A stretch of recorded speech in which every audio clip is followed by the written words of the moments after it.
Olá, meus amigos e meus irmãos, tudo bem com vocês? É muito bom ter vocês aqui para juntos estudarmos a Palavra de Deus. Vocês alguma vez já leram na Bíblia sobre a morte de Jesus? Sabem como foi e o que estava em risco? Que lições podemos aprender sobre a morte de Jesus? Mas, antes de continuar, vamos orar? Bendito és tu, Senhor nosso Deus, Rei do Universo. Estamos aqui para estudar a sua palavra. Abençoe nosso estudo, envie seu Espírito Santo, é o que pedimos, em nome de Jesus. Amém. A morte de Jesus na cruz foi o evento que marcou para sempre a história.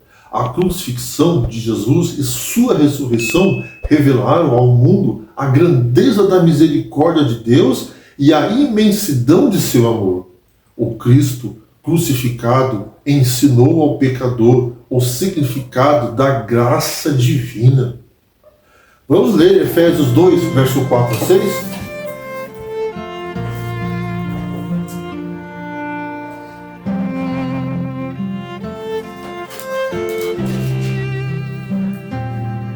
Mas Deus, sendo rico em misericórdia, por causa do grande amor com que nos amou, e estando nós mortos em nossos delitos, nos deu vida juntamente com Cristo, pela graça sois salvos.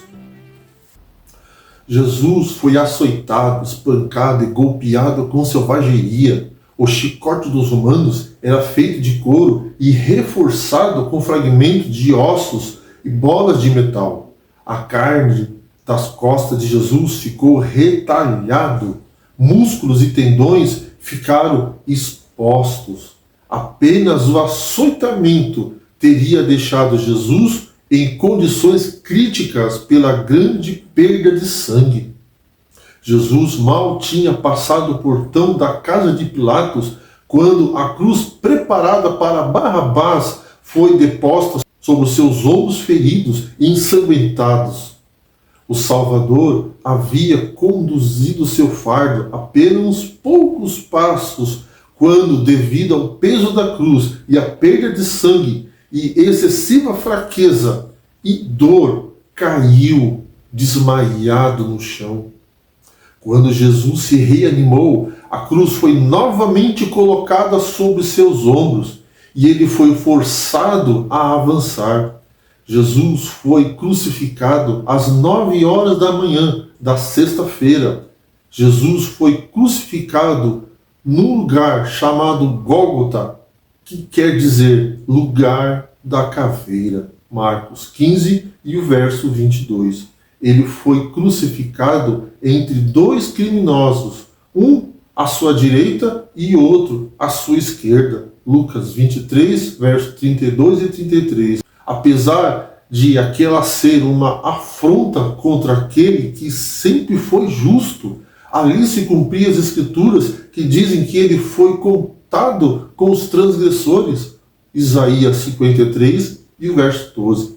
Grandes gotas de suor estavam em sua fronte. Mão piedosa alguma houve para enxugar o suor da morte de sua face, e nem palavra de simpatias e inabalável fidelidade para confortar seu coração humano. Ele estava pisando sozinho o lagar de todas as pessoas. Ali não havia uma com ele.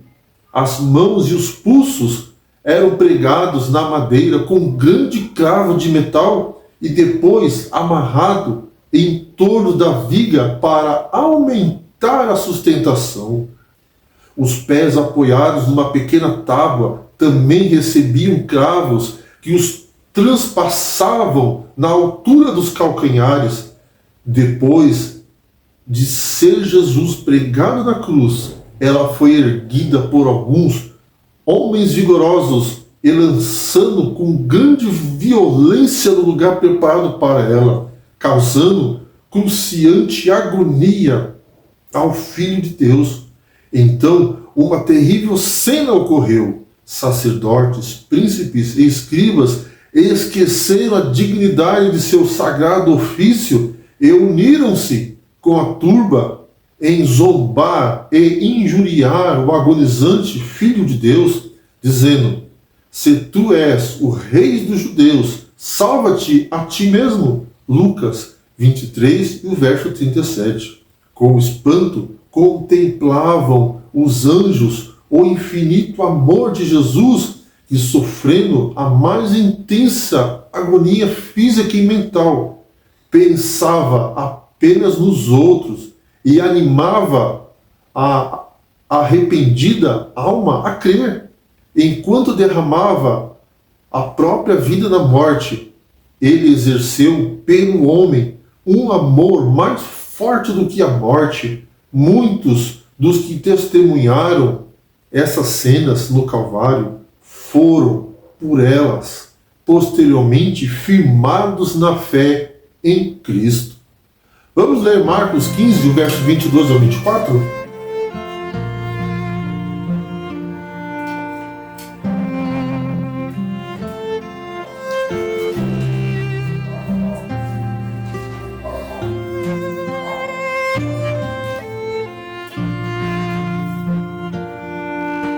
E levaram Jesus para o Gólgota, que quer dizer lugar da caveira. Deram-lhe de beber vinho com mirra, ele, porém, não tomou. Então o crucificaram e repartiram entre si as vestes dele, lançando-lhe sorte para ver o que levaria cada um. A crucifixão era o modo mais cruel, humilhante e vergonhoso da pena de morte daquela época. A morte por crucifixão era lenta e terrivelmente agonizante por causa da posição em que a pessoa era crucificada e a debilidade de seu corpo. A força da gravidade dificultava muito a respiração. O estresse do músculo peitoral de Jesus teria travado seus pulmões na posição de inalar. Então, para deixar a respiração sair, ele teria que se curvar, usando os pulsos e os pés perfurados, mas por causa dos cravos nos calcanhares, tais movimentos tornavam-se inexplicavelmente dolorosos. Além disso, a vítima sofria uma dor da cabeça muito forte e uma sede extrema, raspando suas costas, dilacerada contra a madeira na cruz. Depois soltar o corpo novamente para poder respirar. Todo esse processo continuava até que o corpo da vítima alcançava a total exaustão. Por isso, o processo de morte poderia demorar dias e geralmente ocorria por dificuldade respiratória, que leva à falta de oxigênio no organismo. Esses ferimentos causavam na vítima sangramento e dor extremamente dolorosos, causando sofrimento intenso e insuportável. Muitas pessoas erram em olhar para a crucifixão de Jesus, enfatizando as torturas físicas que ele suportou. Sim, a dor de seu corpo foi inimaginável. Jesus foi submetido a uma dor que homem algum seria capaz de suportar. Seu sofrimento não foram meramente intensos, mas principalmente vicários. A Bíblia diz que ele foi transpassado pelas nossas transgressões e moído pelas nossas iniquidades. O profeta Isaías diz. Vamos ler Isaías 53, verso 5?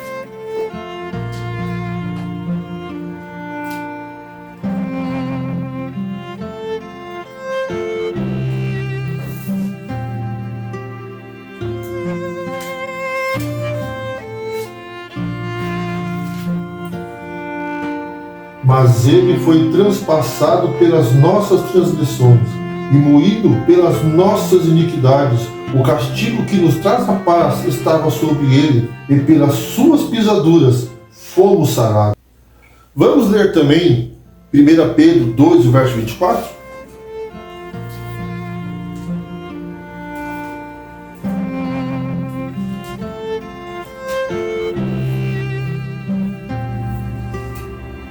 Carregando ele mesmo em seu corpo, sobre o madeiro, os nossos pecados, para que nós, mortos para os pecados, vivamos para a justiça.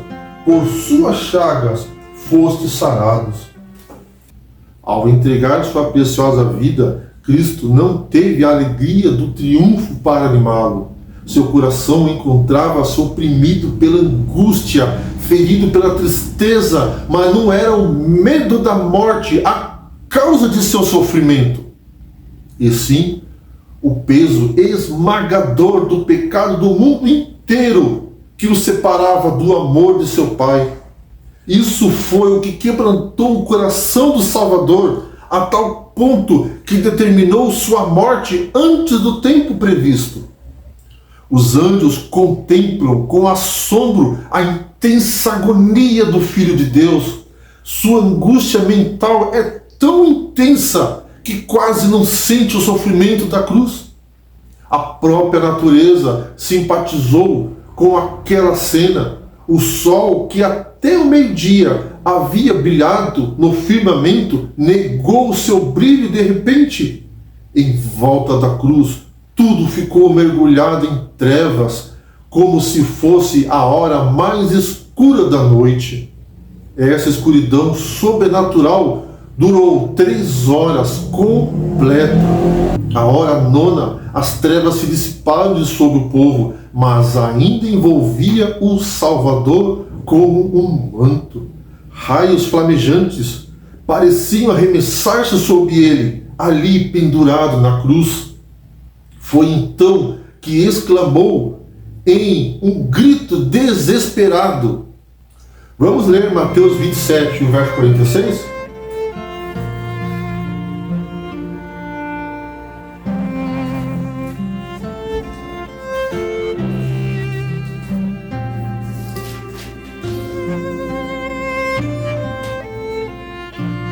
Por volta da hora nona, exclamou Jesus em alta voz, dizendo: Eli, Eli, lama sabachthani, que quer dizer: Deus meu, por que me desamparaste?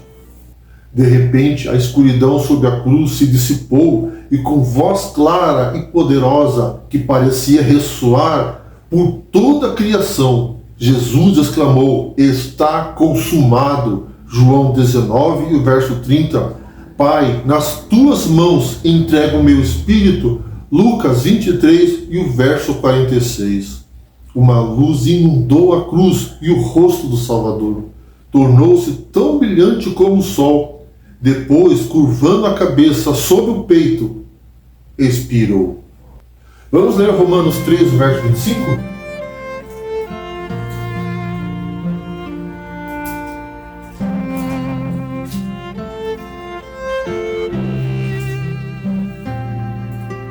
A quem Deus propôs o seu sangue como propiciação mediante a fé, para manifestar a sua justiça, por ter Deus, na sua tolerância, deixado impune os pecados anteriormente cometidos. O propósito de Deus na exposição pública do sacrifício de Cristo foi demonstrar a sua justiça.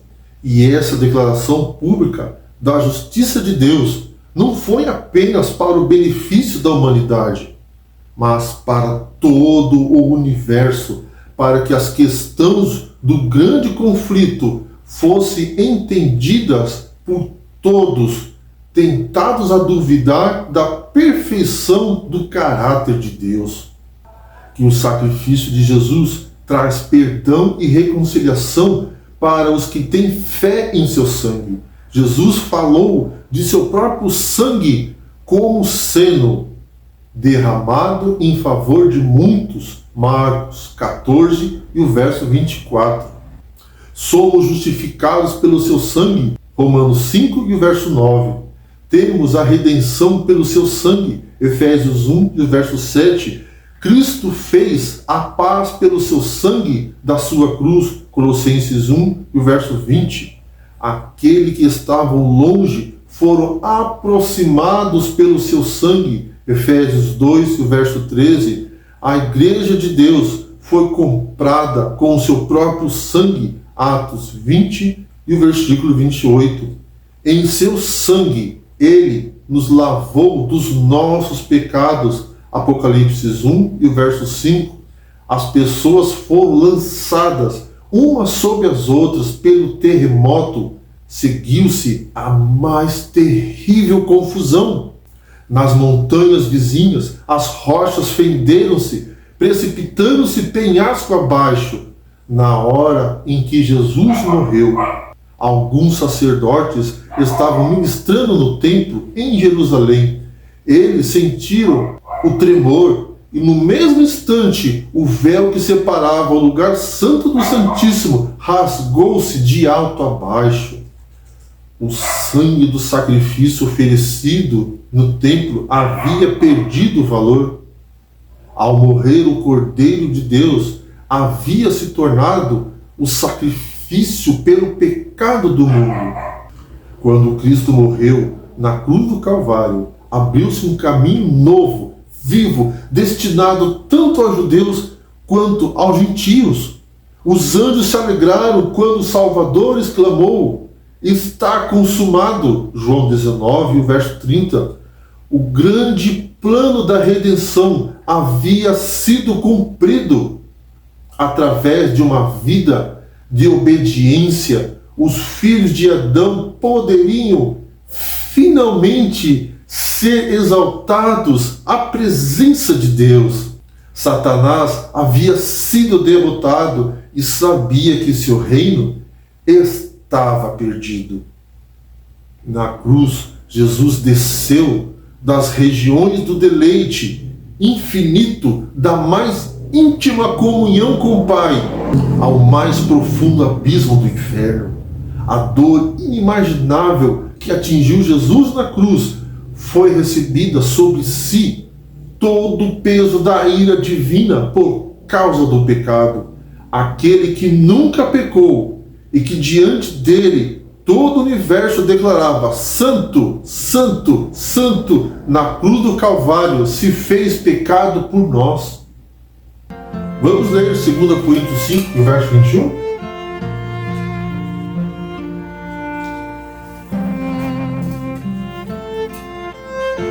Aquele que não conheceu o pecado, ele o fez pecado por nós, para que nele fomos feitos justiça de Deus. Como substituto e penhor do homem, a iniquidade dos homens foi posta sobre Cristo, foi contado como transgressor, a fim de redimi-los da maldição da lei.